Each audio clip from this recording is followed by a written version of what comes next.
احتلم فأفتاه بعض الناس بوجوب الغسل، اغتسل فمات. فقال صلى الله عليه وسلم: قتلوه قتلهم الله، هلا سألوا إذا لم يعلموا. بسم الله وصلى الله وسلم على رسول الله. أيها المشاهدون الكرام، سلام الله عليكم ورحمة منه وبركاته، وأهلا ومرحبا بكم معنا إلى هذه الحلقة الجديدة وإلى هذا البرنامج اليومي هل سألوا، الذي يأتيكم على شاشتكم قناة القرآن الكريم للإجابة عن أسئلة إخواننا وأخواتنا. وأرحب في مطلع هذا اللقاء وبدايته بالغ الترحيب بضيفنا الفاضل الأستاذ والدكتور سعيد بويزري. فمرحبا شيخنا سعيد، أهلا وسهلا بك. الله يسلمك. أحبة الإيمان، مشاهدين الكرام، الله يتولى الصالحين بعنايته ورعايته ويحفظهم بنصره وتأييده، وسيد الصالحين رسول رب العالمين صلى الله عليه وعلى آله وصحبه أجمعين. والصالحون هم من صلحت قلوبهم وأعمالهم واستقامت على أمر الله وشريعته. وقد قص الله علينا قصة العبد الصالح لقمان الحكيم عليه وعلى نبينا الصلاة والسلام. وقد حفظ مال اليتامى لصلاح أبويهما كما جاء في سورة الكهف، وذكر ربنا تبارك وتعالى. ولصور رعاية الله سبحانه وتعالى للصالحين صور كثيرة ونماذج عديدة، ذكرنا بعضا منها فضيلة الدكتور سعيد. إضافة لهذه الصور، كيف تتحقق رعاية وتأييد الله سبحانه وتعالى لأوليائه الصالحين؟ بسم الله والحمد لله والصلاة والسلام على رسول الله. معاشر المشاهدين الكرام، السلام عليكم ورحمة الله وبركاته. نقرأ في كل ركعة أخي محمد صالح في سورة الفاتحة: اهدنا الصراط المستقيم صراط الذين أنعمت عليهم. نعم. دعني أبدأ من هذه السورة. نقرأها في كل يوم على الأقل 17 مرة بالنسبة لصلوات الفرائض، و20 إذا كان بالشفع والوتر والفجر والرواتب. فالحديث يعني والعدد يكبر. من هم هؤلاء الذين أنعم الله عليهم؟ يأتي بيان هذه الآية في سورة الفاتحة، يأتي بيانها في سورة النساء في الآية رقم 69. نعم، أليس كذلك؟ كل إنسان يتساءل: اهدنا الصراط المستقيم صراط الذين أنعمت عليهم. شكون هذا الذين أنعم الله عليهم؟ نروح لسورة النساء في الآية 69، نلقاو من النبيين والصديقين والشهداء والصالحين وحسن أولئك رفيقا. إذن الله يبارك هاي الطوائف أو المنعم عليها، المنعم عليها. إذن هناك النبيون والصديقون والشهداء والصالحون. إذن هذه أول رسالة الإجابة عن سؤالكم أخي محمد صالح، أن هؤلاء أن الصالحين ممن أنعم الله عليهم. إذن هذه رعاية ما بعدها رعاية، عناية ما بعدها عناية، مقام رفيع. يكفي أن يكون هؤلاء الصالحون من الذين أنعم الله عليهم. ذكرتم سورة أخرى ما ورد في سورة الكهف. نعم. كيف أن صلاح الوالد نتيجته انتفاع الولد. هذه من ثمرات شجرة الصلاح حينما تغرس، وهذه أيضا رعاية كبيرة جدا. كل إنسان يأمل ويتمنى ويرجو من الله عز وجل أن يرعى ذريته، خاصة بعد وفاته، بعد رحيله إلى دار القرار إلى الآخرة. الأمر الثالث أن الله عز وجل قارن عمل الصالحين بالإيمان، فكلما ذكرت كلمة الإيمان إلا واقترنت بالعمل الصالح. نعم. والعصر إن الإنسان لفي خسر، واضح، إلا استثناء الذين آمنوا وعملوا الصالحات. إذن هذا أمر يحتاج فعلا إلى إلى لفت انتباه، إلى إبراز، إلى بيان. كلما ذكر الله عز وجل الإيمان إلا وقارنه بالعمل الصالح. أمر آخر أن عباد الله الصالحين رب سبحانه عز وجل يلهمهم السداد في الرأي كما يلهمهم أيضا التوفيق في العمل، وهذه رعاية أخرى.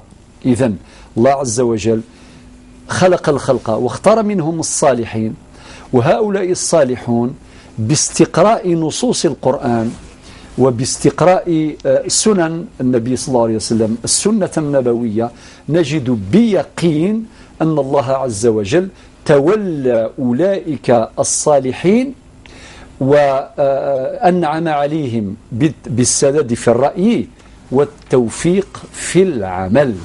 إذن هذا أمر مهم جدا. وكل إنسان يدعو الله عز وجل أن يلهم ذلك وأن يوفق إلى ذلك. كذلك أن العبد الصالح يبارك الله عز وجل في عمره، في عمره، فتتحول حياته إلى صفحات من الإنجازات ومن البركات ومن الباقيات الصالحات. وأنتم تعلمون أخي محمد صالح كيف فسر ابن عباس الباقيات الصالحات، وماذا قال العلماء، ماذا قال عمر الخطاب وأبو بكر الصديق، وذكر يعني في هناك أقوال كثيرة للصحب الكرام، حتى في أحاديث موقوفة وكذلك في أحاديث أيضا مقطوعة عن التابعين، نجد يعني كلاما كثيرا في بيان معنى الباقيات الصالحات.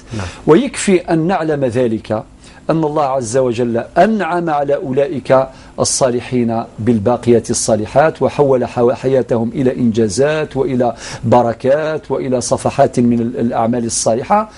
ثم أن الله عز وجل ذكر في آيات كثيرة، أذكر على سبيل المثال في أواخر سورة الكهف، مادام ذكرناها الآية رقم 110 آخر آية ما ختمت به ما ختمت به فمن كان يرجو لقاء ربه. سبحان الله، فمن كان يرجو لقاء ربه، النتيجة فليعمل عملا صالحا ولا يشرك بعبادة ربه أحدا.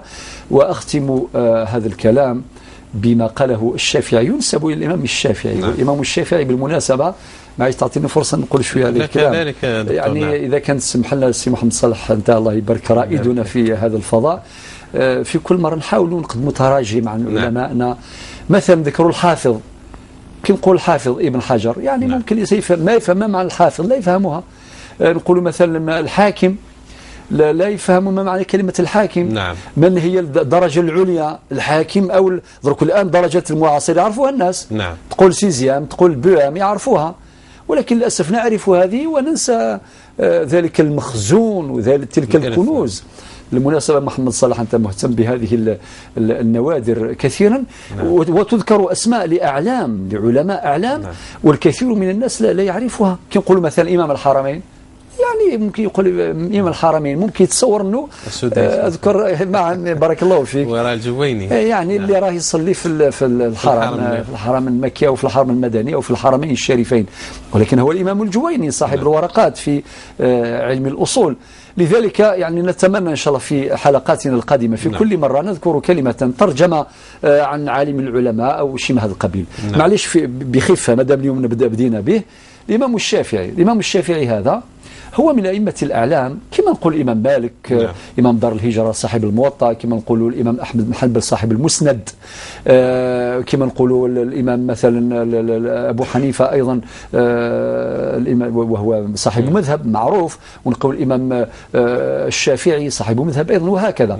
الإمام الشافعي مما يجب قوله أن هذا الرجل من العلماء العاملين رقم 1. رقم 2 أنه يرجع الفضل إليه بعد الله عز وجل إلى تقاعد قواعد علم الأصول، كما ذكر العلامة ابن خلدون في مقدمته، وغيره طبعا من العلماء، وهو يؤرخ للعلوم. يقول مما قاله في الصفحات يعني بعد الساعة 816 الفوق، قال: ولما أصبحت العلوم فنونا، يعني أصبحت العلوم تخصصات، فنون مستقلة، يعني مستقلة. لم تكن معروفة. هذا تشوف أبو بكر الصديق ولا عمر لم يتحدثوا بهذه المصطلحات، أصول الفقه الإسلامي أو مباحث العقيدة الإسلامية، أو كنت نتكلموا على الحديث المرفوعة والحديث الموقوفة والحديث المقطوعة ومقاصد الشريعة أو شيء من هذا القبيل، ولكن أصبحت فنون الآن، علوم معارف مستقلة. الإمام ابن خلدون يقول: ولما أصبحت العلوم فنونا، يقول: ظهر علم أصول الفقه. ثم يقول وأول من قعد قواعده الإمام الشافعي رضي الله عنه في كتابه المعروف كتاب الرسالة. إذن واحد يدير في دماغه على الأقل الإمام الشافعي هو أول من قعد قواعد علم الأصول في كتاب مشهور اسمه الرسالة. الإمام الشافعي أيضا عبد الله يبارك عطاه ربي لغة قوية جدا. نعم. لغة قوية جدا. يروى واحد اللطيفة من اللطائف، قال لك في أحد المرات كان مريض، جت واحدة عجوزة قالت له ربي يشفيك، ولكن قالته بالفصحى. نعم. قالت له أسأل الله أن يشفيك. وطبعا هذه أشفى يعني في مصدرها رباعي، معناها أسأل الله أن يهلكك. وبعدين هو أجاب قال اللهم استجب لقلبها لا للسانها، هي المفروض تقول أسأل الله أن يشفيك. نعم. والإمام الشافعي معلش نختم نعطي لك مجال الإخوة اللي راهم يستمعوا. نعم. في المكالمات. نعم. باختصار قال لك مرة هو قال واش قال أحب الصالحين ولست منهم، لعلي أن أنال بهم شفاعة، وأبغض من تجارته المعاصي وإن كن سويا في البضاعة. ورد عليه أحدهم تحب الصالحين وأنت منهم، لعلهم أن ينالوا بك شفاعة، وتبغض من تجارته المعاصي، عافاك الله من شر البضاعة. ما شاء الله. الله يعافينا جميعا. بارك الله فيك على هذه الكلمات النقرات دكتور سعيد. وعلى بركة الله نبدأ في استقبال المكالمات. معنا فاطمة من العاصمة. السلام عليكم. وعليكم السلام ورحمة الله. مرحبا أختي، تفضلي. أخويا أنا عندي سؤال. نعم نستمع إليك، تفضلي. شريت دار. نعم. والدار هذيك مرهونة، أو الشيخ بويزري على باله بها.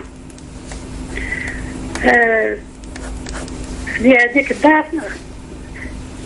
نعم. هذيك الدار خلصتها شغل. واصلي يا فاطمة، واصلي. والله ما عرفتش. ذكر سؤال يا شيخ. فاطمة تلمي. فاطمة من تلمي. فاطمة. نعم. أنت أنا واجدة. تفضلي. ذيك مرهونة الدار و10 سنين وأنا شارع. الشراء هذا تم على مستوى الموثق. 10 سنين وأنا شارع في الدار. رميت الدرهم أكثر من اللي نشري دار واحدة أخرى، والسيد ما وقف ما حوس. واليوم حوست عليه أنا حوست عليه باه يجي. قالوا لي البنكة إلا حب يتنازل نعم يستني لك، احنا نسمحوا له الدين تاعو. راك تسمع فيا خويا؟ واصلي يا فاطمة، واصلي.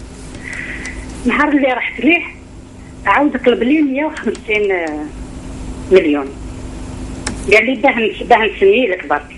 نعم.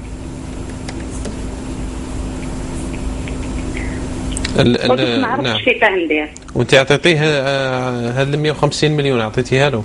ما عطيتهالوش.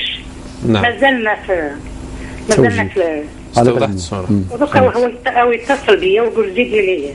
نعم. او على باله الشيخ بويزري. على بالي. خلاص ان شاء الله. تذكر القضية الشيخ سعيد.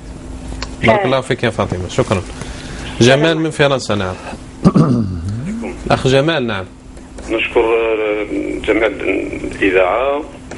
والله عندي سؤال. أنا راني محيرني شوية. سمع أنا هنا في فرنسا. نعم. نشتغل. سمع عندي محل.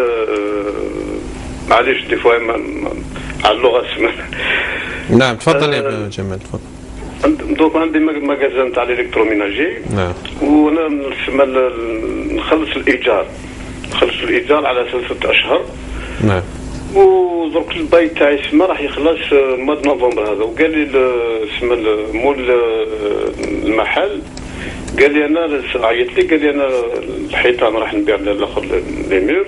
نعم. قال لي درك انا الا بغيت تشري انت الاولى السما اللي راك فيه تشتغل فيه. قال لي لكن الا كان ما شريتوش انا نبيع لواحد اخر، وعلما بان الاخر الايجار يولي يطلع مثلا دوك نخلص حوالي 800 أورو، يولي نخلص 1200 أورو. قال لي خاطر الباي يكمل على اسم المونسيان. درك انا بغيت نشوف ندير قرض في البنك. بالطبع الحال ما عنديش مال لا الصوم اللي قال لي عليها باش نشري هذا الاخر المحل هذا. نعم. وانا حبيت ندير قرض في البنك. درك سما بغيت يعني اسك نقدر ندير قرض، ولكن القرض هذا بيان سور فيه الفوائد. نعم. اسمع. نعم جمال، اسمع فقط اللي نجيب بها بيان سور. اسمع للشيخ اخويا جمال. الاخ جمال، يبدو انه اجبت عن السؤال الذي خطر ببالي. ما عندكش نشاط اخر؟ ما عندكش ليزاكتيفيتي اخرين يعني تجاريه وكذا؟ عندك المصدر الوحيد؟ ما عندكش بونسيون؟ ما عندك ولا شيء الا هذا؟ ما عنديش البونسيون، لا. ما عندكش نشاط اخر غير هذا المحل التجاري؟ غير هذا المحل التجاري اللي نعمل فيه الاساس المنزلي، يعني نبيع فيه الكتروميناج. وانت راك في ثم بولادك بلا فامي ولا وحدك براسك؟ بولادي بلا فامي وكلش، ولادهم هنا كلش. تسمعوا الجواب. واضح يا جمال. والسؤال الثاني عندي، والسؤال الثاني. تفضل. السؤال الثاني سما هذه في الصيفه هذه اللي فاتت. نعم. كان واحد قدم لي قال لي عندي يعني منزل باش نبيعه، وانا كنت نعرف واحد تاع لاجونس. نعم. قدمت له لاجونس هذيك، ولاجونس هذيك نهار اللي باعوا له هذيك المنزل هذيك، علما قالوا لي ودي راك سما جبرت لنا هذا الاخر المنزل هذه باش بعناه. نعم. عطاو لي مبلغ تاع 400 اورو الشيك. يعني واش هذا الشيك هذا حلال عليا باش نصرفه، ولا درك قلت نصدقه، ولا نستنى الجواب ان شاء الله من فضلكم. وتبارك الله فيكم ويعطيكم الصحه، ونشكركم على الحصه. شكرا جزيلا، بارك الله فيك. الى اسماء من قسنطينه. نعم. الو. نعم يا اسماء. السلام عليكم. وعليك السلام ورحمه الله. اولا نشكركم على هذه الحصه القيمه. شكرا جزيلا. وجزاكم الله خيرا ان شاء الله. اللهم امين. عندي اخي فاضل، عندي 5 اسئله. نعم. كان يعني نقدر نديرهم في 5. نعم باختصار تفضلي. سؤالي الاول، انا دوك نخدم في عقود ما قبل التشغيل. نعم. نعم. في مدرسه ابتدائيه، نخدم في الامانه. ولكن يعني في المرحله كي كنت نقرا في المرحله الثانويه والجامعه، يعني قمت ببعض عمليات الغش. نعم. يعني وندمت عليها وتوبت الى الله تعالى. حابه يعني نعرف اذا كان في مرات اللي ندير فيه حلال ولا حرام. وانا قريت في الجامعه، قريت علوم اعلام واتصال. نعم. وقريت يعني فتوى في الانترنت انه يكون العمل مش متعلق بالشيء اللي قريته يكون راتب حلال. نعم. اما اذا كان متعلق بالشيء اللي قريته يكون راتب حرام. السؤال الموالي. السؤال الثاني، إذا كان يعني الإنسان ما صلاش منذ وقت بلوغه، مثلا مدة 4 سنوات أو 5 سنوات، هل يعني يقضيها؟ وإذا كان نعم لازم يقضيها، كيف يتم هذا القضاء؟ أسكي يصلي كل نهار ويدير كل وقت مع وقت، ولا يصلي 5 أوقات وراء بعضها؟ ويعني كيف يكون القضاء؟ نعم. والقضاء هذا فيما يخص الفجر والشفع والوتر كيف؟ خلينا الأوقات ال5 مفروغ منها. نعم. لكن صلاة الفجر والشفع والوتر كيف يكون هذا القضاء؟ يعني مع الشرح الكافي والوافي بإذن الله. والسؤال الثالث، إن ما يصليش الإنسان صلاة يعني فاتته صلاة العشاء وشفع والوتر وينوض الصباح يعني ما صلاهاش، كيف يقضيها؟ كيف يتم قضاؤها؟ يعني أدركه الصبح. نعم. أدركه الصبح. نعم. كيف يعني يقضيها؟ وكذلك إذا ما صلاش صلاة الصبح والفجر حتى ينوض يعني طلعت الشمس، كيف يعني يتم القضاء تاعها؟ نعم. أيضا. وسؤالي الرابع، يعني صلاة الفجر تصلى على الأذان الأول أو الأذان الثاني، يعني اللي يقولوا فيها صلاة خير من النوم. نعم. هل على الأذان الأول أو الثاني؟ سؤالي الخامس هو شراء الذهب بالتقسيط، هل هو حلال أم حرام؟ شراء الذهب. الذهب نعم بالتقسيط. هل هو حلال أم حرام؟ علما أن المبلغ يبقى نفسه يعني ما يزيدش. نعم. مثلا حاجة ب5 ملايين تبقى ب5 ملايين، يقسمها لي على مرتين ولا. واضح يا أختي واضح. شكرا يا أسماء، مع السلامة، بارك الله فيك. شكرا جزيلا. إذا نبدأ في الإجابة إن شاء الله، ومع الأسئلة الواردة فضيل الدكتور سعيد. وما زال معنا مكالمة من بجاية ثم نستأنف إن شاء الله. أرزقي من بجاية. نعم. السلام عليكم. وعليك السلام ورحمة الله. نشكركم على الحصة. مشكور يا أخي، أهلا وسهلا. ممكن الحديث مع الشيخ سعيد بويزري؟ يستمع إليك، تفضل. نعم شيخ، انا بغيت ندير صلح مع خصامه وباش حلقيت مشاكل بزاف. على بالك الصلح مشكل مع الفساد بامكانك تدير بيد واحده، اما الصلح لازم عدة ايدي، وانا ما لقيتش يعني كاين اي هكذا بصح شرط عليا شروط ما قدرتش عليها. انا بغيت نستشير الشيخ سعيد بويزري ويمد يده باش ندير صلح مع الخصومه اللي عندي. طبيعه الخصومه سي رزقي؟ نعم عندي خصام مع ديال يعني عندي مشكله. لا طبيعه الخصومه في التجاره ولا في الارض ولا في التركه؟ لا جيران. في ماذا؟ جيران. الجيران حكايه معقده. اذا كان ممكن نحكيها للشيخ سعيد بويزري على الرقم نتاعو. معلش، وانت ايضا دا رقمك يعني ونتبادل ان شاء الله، هم يعطيوا لك وانت خلي ثاني. نعم خلي رقمي يا خويا رزق ان شاء الله، ربي يوفق ويرفع هذه المشاكل والمصايب ان شاء الله. شكرا لاخونا رزقي. ومع الاسئله الوارده قلت شيخ سعيد ان هناك مغترب يسال يقول انه يريد الحج لبيت الله الحرام، ولكن له مشكله مع موضوع الزكاه، لا يريد اخراجها بحجه تقول انه يعني يعمل له تابع لهذا المال، فكيف يعطيه سهلا زلالا للآخرين؟ نعم سبحان الله. نعم. ولن أذكر صاحب السؤال بحديث النبي صلى الله عليه وسلم، حديث ابن عمر: بني الإسلام على 5. نعم. 5 ركائز الإسلام، اللي هي الأولى لا إله إلا الله محمد رسول الله، الشهادتان. 2 إقامة الصلاة. 3 إيتاء الزكاة. يعني ثم بعد ذلك يأتي صوم رمضان، وبعدين يأتي حج البيت. معناه حج البيت هو الركن الخامس، أما فريضة الزكاة هي الركن الثالث في الترتيب. زيد نقول له أيضا حاجة أخرى: رب سبحانه قارن بين الزكاة والصلاة في القرآن في 30 موضعا، في 30 موضعا ربط بينهم. نعم. كقوله تعالى: أقيموا الصلاة وآتوا الزكاة. مباشرة جاءت الزكاة بعد الصلاة، والصلاة عماد الدين. وطبعا كل وقت الحصة لا يكفي الحديث عن أحكام الزكاة وفضل الزكاة وإلى آخره، لكن قل لك يا أخي الكريم عليك أن تعود إلى رشدك. ما تقولش باللي أنا هذا المال رحت للغربة وتعبت وعرقت وكيفاش درك أنا هذاك المال نعطيه للفقراء والمساكين. أولا الرد على هذا الكلام: أولا هذا المال هو مال الله ماشي مالك. الدليل: ولله ميراث السماوات والأرض. انتايا وحنايا جميعا مسيرون دي جيرون، نسيروا فقط من إلى. كاين اللي يسير ماله 20 سنة 40 سنة 50 سنة لا ندري شحال يكتب له ربي في العمر، ثم يموت ويخلي هذا المال لأولاد ولاد لأولادهم وهكذا وهكذا، يعني الأقصد الورثة. نعم. حتى يأتي الوارث الحقيقي وهو الله عز وجل. الرد الثاني أن ربي سبحانه هو الذي وفقك، هو اللي أعطى لك الصحة، هو اللي يسر لك الأمور، هو اللي أعطى لك الجهد باش تخدم وجبت هذه الأموال. يعني يا ربي سبحانه لو كان خلقك معطوب ما تقدر ما تمشي ما والو، تولي أنت تطلب من الفقراء من الأغنياء دير لهم هكذا، تطلب. نعم. تطلب وتكون من الأصناف الثمانية نتاع الزكاة، يعني المستفيدة من الزكاة كما وردت في سورة التوبة، والأدلة كثيرة. ثم نذكرك بقوله تعالى في سورة المعارج الآية 22: ربي قال: والذين في أموالهم حق معلوم للسائل والمحروم.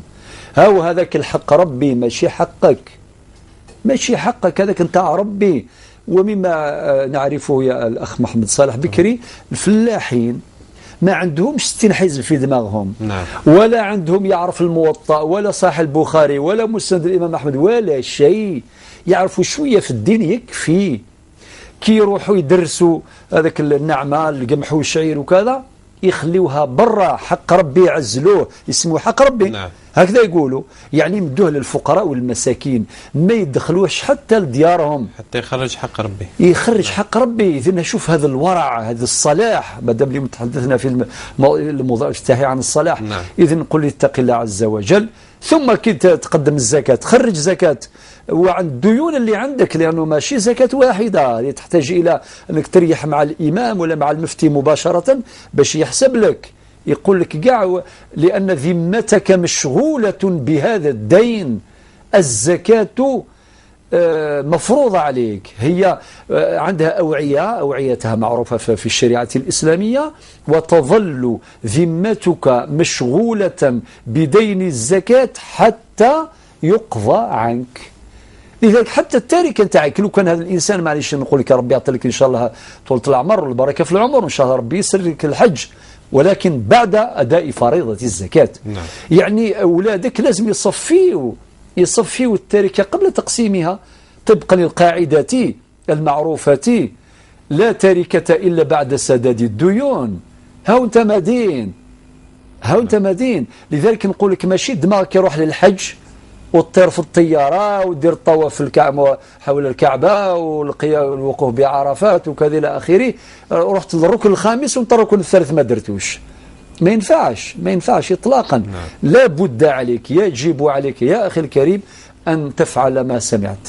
الآن نترجم القبالية باش يعني نضمن يفهم 100% إن شاء الله. أي مثلا عزيزا ثم زورتك كيف ربي إن شاء الله الخير والتخير، أكيد سوض ربي غلف غيك إن شاء الله هاد حجة، ولكن مادام تولى صد وتزكى ضارة وتعشر ضارة وتسوف ضار العشور، يوجب في الله أتزيز ديض المالك لرزاقيك، أتسوف الزكاة ديوسان تركيز 3-5 تركيزين ديالنا النبي صلى الله عليه وسلم: لا إله إلا الله محمد رسول الله مزواروث، فازاليث من بعد فازاليث العشور الزكاة من بعد ديال رمضان، ويس 5 ذي الحج وين سيزمران شو سقرار كاينين عثافة، غنكيني عتسفة، غنكيني تسيذي وذي العثافي وذي الغرفينو، ذا ربي كيف كان الجهد، ذا ربي كيف كان القوة، ذا ربي كيف كان السرد اللي سرد، ذا ربي كيف كان البركة ذي الرزاقي، وربنا إلى الحق ربي زيك ميسروث النعمة في مزين ديالذن قبل ذوين أمور نسن الحق نسن سخا نسن إفلاحا أذا عزلن الحق ربي أثفكن إجليلا الفقراء ذي المساكين. زكي ربي سبحانه أكدي سهل أتصرح السخام ربي وكيرنو البركة ديال رزقه، يعني نتيجة على الأقل الفائدة الأولى أن ربي يبارك في رزقه إذا زكاه، الفائدة الثانية إن شاء الله تعالى ربي يسر له الحج. هذا وجه. اللهم أمين. بارك الله فيك دكتور سعيد. إلى سؤال الموالي. تقول سائلة أنها قدمت 1300 مليون سنتيم، مليار و300 مليون لأحد أقاربها لاستثمار هذا المال، ولم يتفقا مبدأ على نسبة الربح بينهما. وقع النزاع عند فض هذه المضاربة، فكيف يكون الحل؟ يا أخت هكذا. نعم سائلة. يا الأخت سائلة، نفيدك بما يأتي بيانه باختصار شديد، والموضوع يحتاج تفاصيل لكي نجيب ونعطي فرصة للآخرين.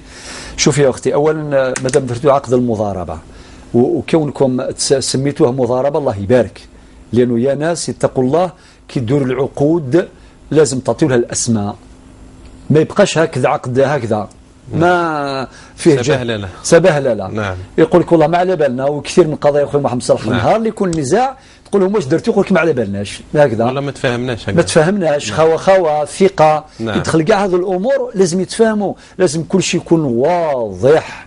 يعني درتوا عقد درتوا شركه تضامن، شركات مسؤوليه محدوده، شركه قراضه ومضاربه، واش من الشركه اللي درتوها، واش من العقد اللي درتوه. مادام انتم درتوا سميتوه عقد مضاربه ديجا الله يبارك، هذه حاجه حلوه. الان نشرح للساده المشاهدين عقد المضاربه باختصار. نعم. عقد المضاربه مثلا خويا محمد صالح، انت عندك تعطيني مليار. نعم. انت عندك خدمه اخرى وانايا فلاح، يعني نخدم هذاك المليار في الفلاحه، انا نعرف الفلاحه، انت تعطيني دراهم. نعم. معناه يا ناس شوف الشريعه الاسلاميه ما تخليش اولا ما تخليش المال مكتنز ومعرض هك تاكل الزكاه كما ورد في جزء من احاديث النبي صلى الله عليه وسلم في هذا الموضوع. وكذلك أنه هذا المال باش ما ياكلوش محمد صالح، خاطر نقول صرف واحد ثاني يروح. فبالتالي إذن هذا المليار ناخذ أنا عندي معرفة في الفلاحة مثلا، هذا على سبيل المثال، نديروا عقد مضاربة، هو يستفيد، أنا أستفيد، والمجتمع يستفيد، والمال يمشي يتحرك في المجتمع، ينتج عمل وينتج ويثمر وإلى آخره. طيب، وأمر آخر، الشريعة سمحت بمثل هذا العقد. لماذا؟ باش تخلي الناس تتكامل وتتعاون. ممكن الإنسان يقول كان عندي أموال ولكن لا أستطيع أن أوظف أو أن أستثمر هذا المال، لذلك مثل هذا العقد عقد شرعي مباح، هكذا عقد المضاربة. نعم. الآن نرجع للسؤال مباشرة. أنت يا أختي الكريمة مادام ديتي له 1,300,000,000 سنتيم لهذا القريب كعقد مضاربة، الآن عند فض هذا العقد اختلفتم كيف يكون تقسيم الأرباح. نعم. الأرباح كالآتي: إذا حصل اتفاق مسبق في هذا السؤال، ما كانش اتفاق، ما فيش اتفاق، يكون رجوع إليه يعني. أيوة، مادام يكون الرجوع إليه. نعم. يعني خاطر ممكن مثلا يتفقوا سلفا أن صاحبة المال يعني السائلة تأخذ ثلثي نكتبها، يعني هذه هي والآخر يأخذ ثلث، معنى صاحبة المال تأخذ من ثلاثة، وصاحب الجهد سهم من ثلاثة. يعني إذا كان مثلا ربحوا 60 مليون سنتيم، كيف يكون توزيعها؟ يكون توزيعها كالآتي. حكم هذه المضاربة اللي كانت بين الأخت السائلة وأحد أقاربها. نعم. إذن الأخت الكريمة قلنا إذا كان لو كان بينكم اتفاق لا طبق ذلك الاتفاق لقوله تعالى: يا أيها الذين آمنوا أوفوا بالعقود. وضربنا هذا المثال، قلنا مثلا إذا كنت صاحبة المال متفقين باش تأخذي 2 على 3، يعني 2 وهو يأخذ الثلث، وهو صاحب العمل يعني اللي يجتهد واللي يستثمر، وربحتوا مثلا 600 مليون، ما نقولوش 60 مليون، 600 مليون سنتيم، هذا ربح. كيف يكون التوزيع كالآتي للربح: أنت تأخذي 400 مليون سنتيم وهو يأخذ 200 مليون سنتيم. 400 يعني هي ثلثي المبلغ الإجمالي للأرباح، وهو يأخذ ثلث نتاع 600 مليون اللي هي يعني 200 مليون. ولكن أما الآن لم تتفقا، كيفاش يكون الحل؟ إن شاء الله هو ثاني يتبع. نعم. ديروه النصف، يعني إذا ربحتوا 600 مليون سنتيم أنت تأخذي 300 مليون سنتيم ربح، وهو يأخذ 300 مليون سنتيم ربح. ممكن تقول لي ما هو دليلك؟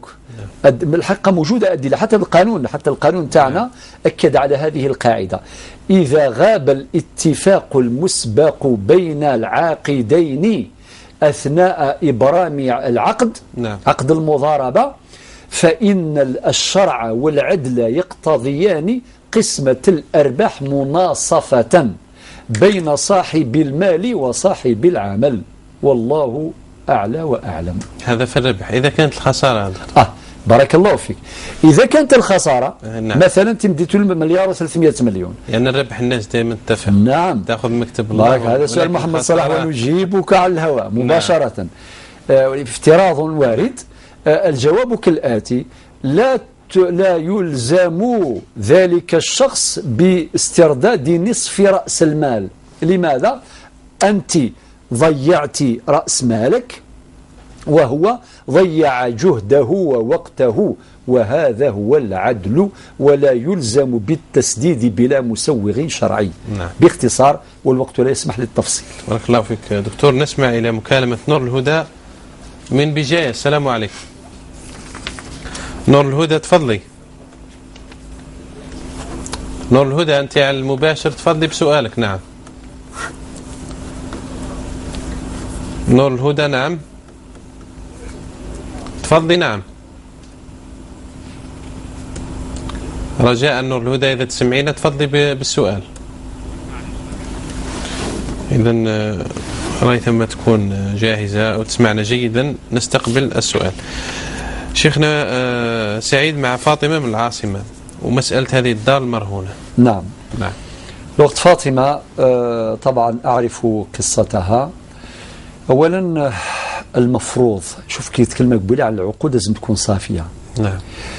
الشريعة الإسلامية حينما وضعت شروطا لإبرام العقود، لماذا؟ ضمانا لانتقال الممتلكات بين الناس ولإبرام العقود وإجراء التصرفات المختلفة ودرءا لكل نزاع، يعني باش ما يكونوش المشاكل كي يكون الأمور صافية ما تكونش المشاكل.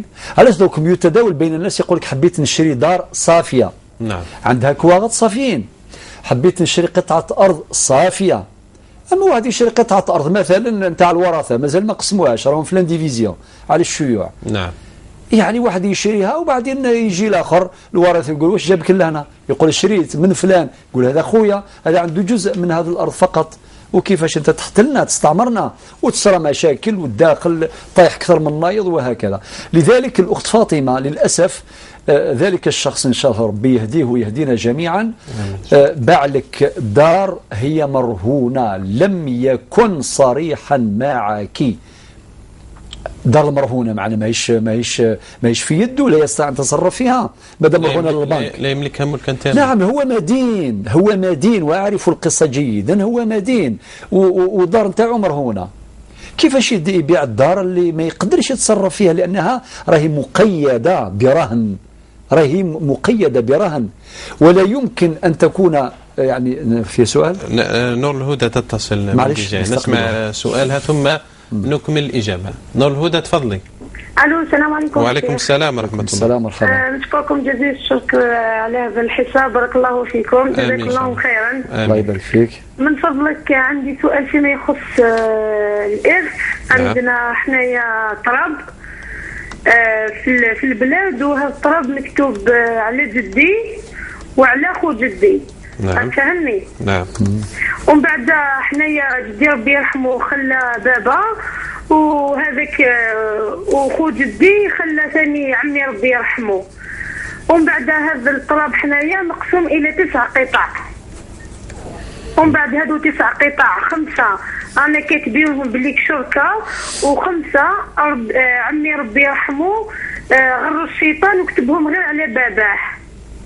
حنايا حاولنا وديا باش نرجعوا هذوك 4 باش نكحنا فيهم، قالوا لنا ما كاينش مشكل، اسك كاين في الشرع نقدروا نجيبوا به حقنا. هذه مكتوبين عند الموثق يعني ماشي عند الموثق، في الكاداس في دار التراب، يعني ليفري فونسي هذاك الدفتر العقاري. ما خرجلوش ليفري فونسي. ايوه مازال ما خرجش ليفري فونسي. كتبها على مازال ما خرجلوش.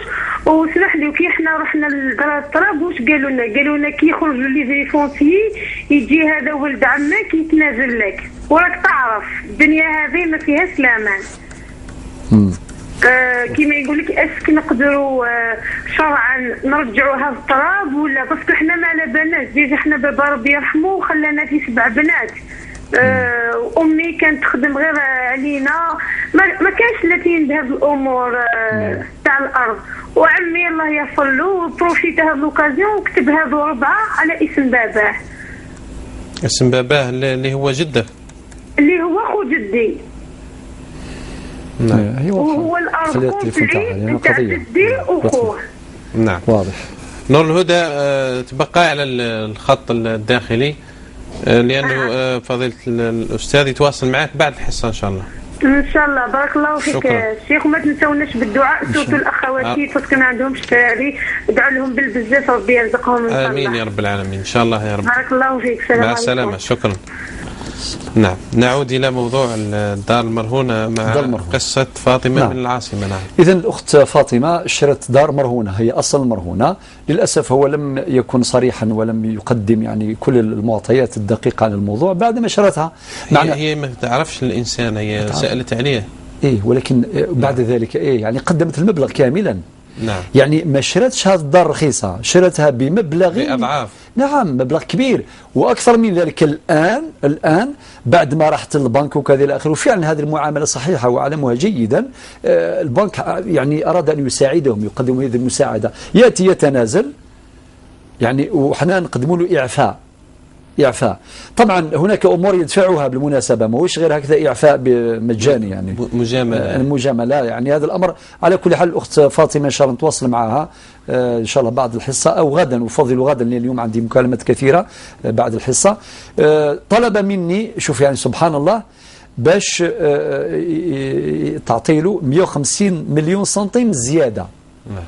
أنا نقول له من على هذا المنبر: بأي حق استحللتم أموال الناس؟ بأي حق استحللتم أموال الناس؟ كل حقك واغمض عينك. يعني ذلك لازم يطلب منك السماح، يقول لك سمحي لي تعبتك مرمدتك في الشرع على مدار 10 سنوات في المحاكم، لأنه هو السبب لم يكن صريحا، ما قدملكش. طبعا أنت أيضا يعني، والإنسان هكذا يقول لك القانون ما يحميش يعني كل الناس، ما لازم الإنسان يسأل ويستشير، خاصة الآن يا ناس الإجراءات القانونية وهذه العقود، خاصة ما يتعلق العقارات ديور يعني المنازل والحوانت والأراضي وكذا. الإنسان يحذر، لازم يستشير أهل الخبرة وأهل المعرفة، لازم تشوف الوثائق الكواغط إذا كان صحاح ماشي صحاح، إذا كان عنده مثلا هذيك بوسيسيون ولا عنده عقد إلى آخره، وهذا يسكو راهم في الانديفيزيون في الشيوع ولا ماشي في الشيوع، يسكو الدار ولا حانوت مرهون ولا ماشي مرهون. كوارث كثيرة يعني موجودة في هذا المجال. لذلك واحد يسأل باش ما يوقعش في هذه المشكلات. وأنا نقول لك يا الأخت فاطمة، أنصحك بالآتي: مادام ما تلقيتش به، قولي له يجي هو مع المحامي نتاعو وانتيا مع المحامي نتاعك، ونتلاقاو مع بعض إن شاء الله تعالى، وهذه المشكلة سهلة جدا. هذا المبلغ ما تقدميلوش، هذا المبلغ 150 مليون، خاطر ما عندوش الحق ياخذه بغير حق، ما تقدمي له ولا شيء. قل له مستعدة باش نزيد لك، واش لازم نزيد لك، ولكن بشرط يكون جماعة حاضرين. ثم كي نكونوا جميعا إن شاء الله تعالى الحل سيكون بإذن الله تعالى. نعم. من الشراء إلى الكراء. نعم. شيخ سعيد مع جمال فرنسا له محل يعني هو يستأجره عن شخص. الآن هذا الشخص ينوي بيع هذا المحل، وقال أن ثمن الكراء سيرتفع. الآن خونا جمال يسأل عن الاقتراض من البنك لشراء هذا المحل. نعم. والله يا الأخ جمال سألناك وأجبت. نعم. هل عندك مصدر آخر؟ الجواب كالآتي: الأصل أن كل قرض يعني يستدعي فائدة فهو ربا، والربا محرم قليله وكثيره شرعا، وأحل الله البيع وحرم الربا. هذا الأمر معلوم لدى الناس جميعا اليوم. طيب، ولكن يبقى الحالات. سألناه يا أخي محمد صلاة: عندك مصدر رزق؟ هو أجاب قال لك: ما عنديش مصدر رزق. مادام نحن نجيب وفقا للمعطيات التي نسمعها، فإذا ضاقت بك السبل وحاولت واجتهدت في إيجاد من يقرضك قرضا حسنا، تشوف فلان باش يعطي لك مبلغ بالقرض الحسن، يعني بدون فائدة سونز انتيري، الله يبارك، لا يجوز لك أن تلجأ إلى البنك. أما إذا ضاقت أمامك السبل، يعني طرقت كاع البيبان لقيتهم مغلوقين وانت ما عندك حتى مصدر آخر، في هذه الحالة يجوز لك يا أخويا جمال باش تقترض من البنك ضمانا لمصدر رزقك لهذا المحل التجاري، والإثم مرفوع عنك. وإذا طلبتني بالدليل أو طالبني غيرك، أقول أعود إلى قوله تعالى في سورة البقرة في الآية 173: ربي يقول: فمن اضطر غير باغ ولا عاد فلا إثم عليه. والقواعد الفقهية المستنبطة من هذه الآية ومن غيرها من النصوص كثيرة، منها الضرورة تبيح المحظورات، والضرورة تقدر بقدرها، والضرورة والحاجة تنزل منزلة الضرورة. هذه أيضا قاعدة، أليس كذلك محمد صالح؟ كاين إذن الضرورة وكاين الحاجة، ما هوش فقط الضرورة وحدها. الحاجة تنزل نزلة الضراء، وبذلك تخرج من الإثم إن شاء الله تعالى، ولا حرج عليك إن لجأت إلى البنك في مثل هذه الحالة. 400 أورو اللي قدمتها الوكالة لخونا جمال، يعني هو دفع بشخص إلى شخص أراد بيع منزله فأرشده إلى وكالة توسط في البيع والشراء. تم البيع والشراء، فأرادت هذه الوكالة مكافأة الأخ جمال بهذا المبلغ. برك محلل عليك، لا تحزن يا قال سيدي. لم أصرفها حتى ينتظر الجواب. أصرفها إلا حبيت الآن. نعم. هذه لأنه هذه كاين الوكالات هذه خدمتها. نعم. صافي واحد فتح وكالة يقول لك ما دار والو، ولكن هو عنده معطيات عن المنازل، عن الحوانت وكذا، راه عمل كما السمسارة. نعم. وهذه لها أحكام فقهية. طبعا هناك من الفقهاء من اعترض في بعض المسائل، ولكن في مثل هذا المقام لا نفصل في هذه الأمور كلها، نفتي بالرأي الذي نراه صوابا.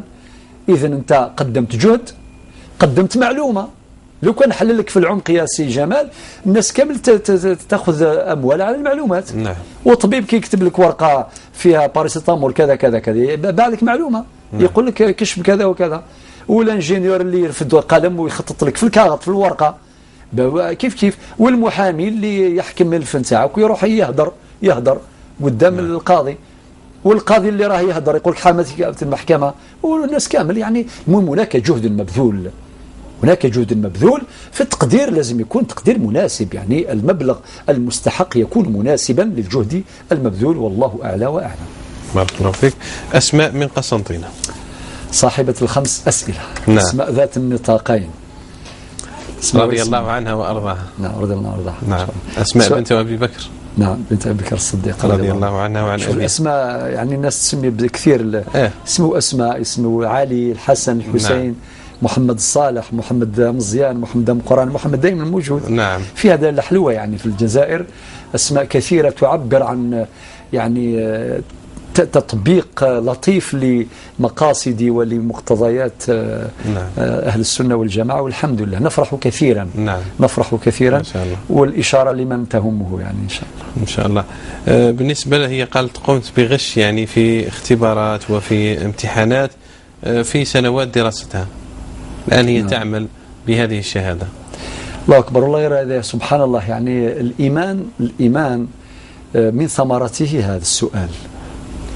يعني نقول لك يا أخت أسماء إن شاء الله ربي يغفر لك ويغفر لكل من تورط في الغش. نعم. وننبه نقول للناس خاصة الصغار اللي راهم يقراوا درك، وكل الناس اللي راهم متمدرسين، نقول لهم الغش في القراية أخطر من الغش في البطاطا ولا في حاجة أخرى. نعم. بعض الناس يفهم الغش فليس منا، تروح مباشرة للبطاطا، معناه تاجر الميزان ويكلخ لك في الميزان وكذا. والغش في العلم أخطر، والغش كله حرام وممنوع. نعم. الآن يا الأخت أسماء الله غالب ربي يهدينا جميعا، يعني ولات شغل ثقافة بين الصغار وكذا. الشاطر هو اللي يدير معه الحروز هذوك، والشاطر هو اللي يكتب في يديه، والشاطر اللي يغش تكنولوجيا. نعم. يغشوا بهذوك اسمه الخيوط اللي يديروهم في الكتمان.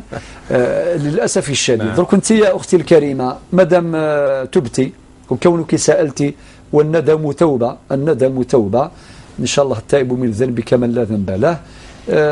اشتغلي بهذا الشهادة نتاعك، سواء في تخصصك أو في غيره، ما تفرق. يعني أنت عندك دبلوم، نقول لك الآن قطع الدبلوم، ما نقول لكش هكذا، نقول لك توب إلى ربي سبحانه عز وجل. نعم. قل ربي اغفر لي. ثم إذا عندك نقص في تخصصك معلوم من الناحية المعلوماتية، لازم تكمليه، تقراي هذيك لي موديول، هذيك المواد اللي انت راك ضعيفه فيها، والسلام. اما قضيه العمل لا اخي، راك تقدمي جهد مقابل جهد كاين مال. اذا انت راكي في الامانه نتاع مدرسه ابتدائيه، مادام راكي تشرفين على امانه وراكي تخدمي الى اخره. العمل الاداري هذا العمل جهد مبذول يقابله راتب، والراتب حلال لا حرج عليك. قضاء الفوائد تسأل عنه، وعن كيفية قضاء الرواتب. سهلة مهلة. بالنسبة للفوائد يعني عندك عدة طرق لقضائها.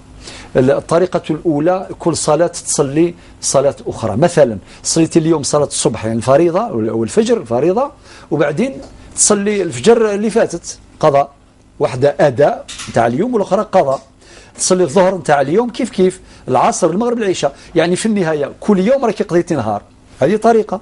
الطريقة الثانية الوقت اللي تلقاي روحك مرتاحة تنوضي تتوضاي وتصليهم كامل، يا إما تبداي الصبح الظهر المغرب العشاء العصر المغرب العشاء، أو تبداي الظهر وهي أول صلاة ظهرت، أول صلاة ظهرت صلي صلاة الظهر، وبعدين العصر المغرب العشاء الصبح. نعم. ديري كما صلي نهارين واش قدرتي، نسأل الله عليك القبول. أما بالنسبة للفجر وهذا الشف ما تقضيهاش هيك لا تقضى. نعم. من نام عن صلاة العشاء وأدركته صلاة الصبح كيف يقضي؟ سهلة، إذا كان أنت يبقى لك غيش ويبقى لك وقت كافي باش تصلي العشاء وتصلي الصبح الفريضة، طبعا تسبقي حفاظا على الترتيب، تصلي صلاة العشاء وثم تصلي صلاة الصبح الفريضة. أما الوقت اللي بقى لك يكفي فقط لأداء صلاة الصبح نتاع اليوم، سبقي في صلاة الصبح قضيها، ثم بعد ذلك تصلي صلاة العشاء وتعودي صلاة الصبح حفاظا على الترتيب. نعم. بالنسبة للصبح والفجر، الإنسان لما يفوت وقتهما الوقت صلاة الصبح والفجر ويستيقظ بعد طلوع الشمس، بعد طلوع الشمس بمدة أكثر من ربع ساعة و20 دقيقة، بعد ذلك نوضي على 7:30 ولا 8 ولا 8:30 ولا لا أدري وقتاش، ثم تصلي الفريضة الصبح، ثم يعني ركعتين تاع الصبح، ثم تصلي الرغيبة تاع الفجر، الرغيبة أو السنة، هكذا.